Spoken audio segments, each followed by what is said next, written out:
quero acordar bem cedinho, fazer... Depois da mastigação, o bolo alimentar ele vai ser deglutido, ele vai ser engolido e vai passar sucessivamente por duas estruturas, pela faringe e pelo esôfago. E nesse momento, a epiglote, que funciona como uma tampa, vai fechar rapidamente a entrada da laringe, que é conhecida como glote, para impedir que o alimento chegue até o sistema respiratório. Depois que o alimento passa, ela se abre novamente, para que o ar possa entrar e correr livremente. Só que quando acontece algum descontrole nesse mecanismo de abrir e fechar da epiglote, a pessoa pode engasgar. E quando isso acontece, o nosso corpo tem um outro reflexo de defesa, que é a tosse. Então, quando você está mastigando, está comendo, você se engasga, o primeiro reflexo que você tem é de tossir. Para quê? Para expelir esse alimento para fora do corpo, de modo que ele não entre no sistema respiratório, que poderia causar a morte do indivíduo. Do esôfago para o estômago, o alimento ele vai ser levado através de contrações musculares, que são chamados de movimentos peristálticos. O estômago, que é um órgão muscular em forma de saco, que tem dois esfíncteres. O que é isso? Duas válvulas, uma na entrada do estômago e outra na saída. A válvula da entrada é chamada de válvula cárdia.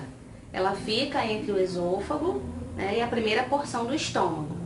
E a última é a válvula pilórica ou simplesmente piloro, que fica entre o estômago e o intestino delgado.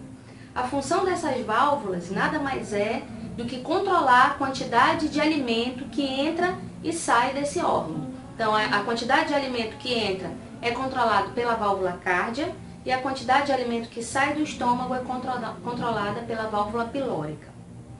No estômago, o alimento ele vai sofrer a ação do suco gástrico. O suco gástrico que é rico em ácido clorídrico. E graças à ação desse ácido clorídrico, do HCl, é que o pH nesse órgão ele vai ser em torno de 2. Ou seja, é um órgão extremamente ácido. Kate, o nosso corpo ele produz suco gástrico o tempo inteiro? Não.